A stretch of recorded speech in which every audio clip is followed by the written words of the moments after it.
Doğu Akdeniz'de hukuksuz adımlar atmaya devam eden Yunanistan, Paris Barış Anlaşması'na göre silahsızlandırılmış olan Meis Adası'na asker çıkardı.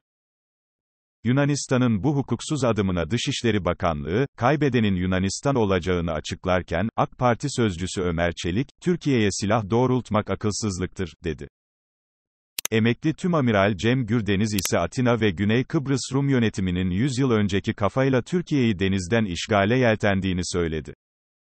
Öte yandan Roketsan tarafından geliştirilen TRL-G-230 topçu füzesi Ege ve Doğu Akdeniz'de Türkiye'nin elini güçlendirdi.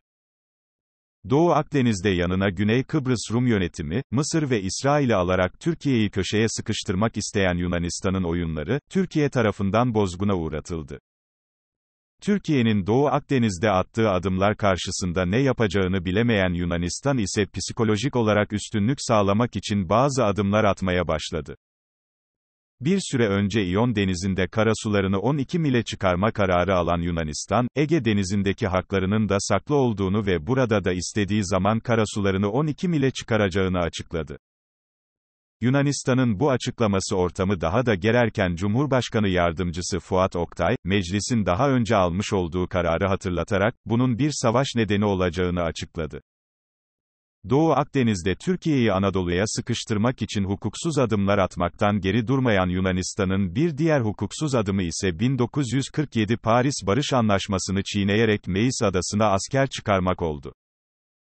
Hukuksuz olarak birçok adayı silahlandıran Yunanistan'ın bu hukuk tanımaz adımlarına Avrupa Birliği ses çıkarmadığı gibi destek verirken, Türkiye Doğu Akdeniz'de çıkarlarını korumak için her türlü önlemi almaya devam ediyor.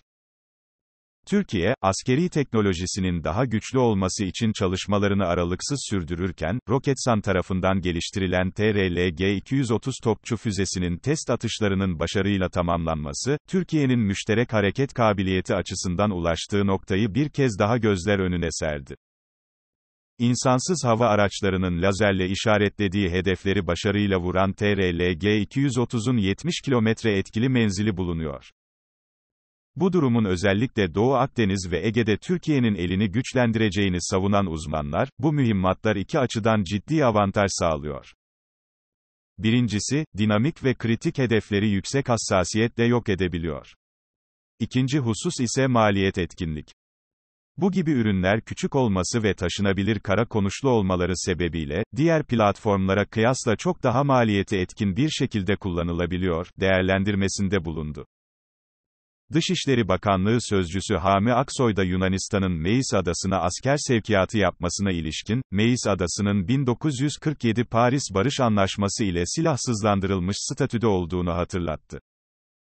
Adanın statüsünde yapılmaya çalışılan gayrimeşru değişiklikleri reddettiklerinin altını çizen Aksoy, kıyılarımızın hemen karşısında böyle bir provokasyonun amacına ulaşmasına müsaade etmeyeceğimizi vurguluyoruz. Yunanistan bölgede gerginliği artırıcı adımlara devam ederse kaybeden kendisi olacaktır, dedi. Dışişleri Bakanlığı'nca Fransa'nın yaptığı provokatif eylem ve açıklamalara da cevap verilerek, Doğu Akdeniz'de Türkiye'nin davasına karşı kırmızı çizgiler çektiğini sananlar ülkemizin kararlı duruşuyla karşılaşacaktır denildi. Mavi Vatan doktrininin mucidi olan emekli Tümamiral Cem Gürdeniz, Atina ve Güney Kıbrıs Rum yönetiminin bu kez 100 yıl önceki kafa ile Türkiye'yi denizden işgale yeltendiğini söyledi. Gürdeniz, İngiltere'nin yerinde ABD, Fransa'nın yerine AB ve bizzat Fransa'nın aynı role soyunduğunu belirtti. Arabuluculuk rolü üstlenen Almanya ise ikiyüzlülüğünü tekrar gösterdi. Almanya Başbakanı Merkel, arabuluculuğu unutup skandal bir kararla Atina'nın ardında saf tuttu. Oysa uluslararası denizcilik hukuku tarihinde Yunan tezlerini destekleyen hiçbir veri bulunmuyor. Bir süredir tırmanan krizin savaşa dönüşmemesi için Almanya arabuluculuğunda yürütülen diplomatik adımlar ise Alman Başbakan Angela Merkel'in son açıklamasıyla boşa düştü.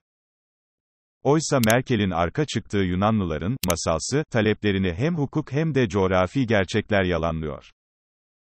Çizilmiş tüm jeolojik haritalar, Türkiye'nin Doğu Akdeniz'de Birleşmiş Milletler nezdinde tescillediği kıta sahanlığı haritasının hakkaniyete uygun olduğunun belgesi niteliğinde.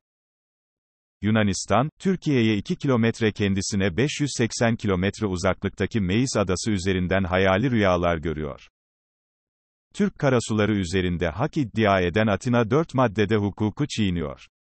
Yunanistan, adil paylaşım ilkesi olan hakkaniyeti ortadan kaldırıyor. Coğrafyanın üstünlüğünü reddederek Anadolu'yu yok sayıyor. Oransallık ilkesine kulak tıkayıp eşkıyalık yapıyor. Türkiye'nin toprağına göz dikiyor.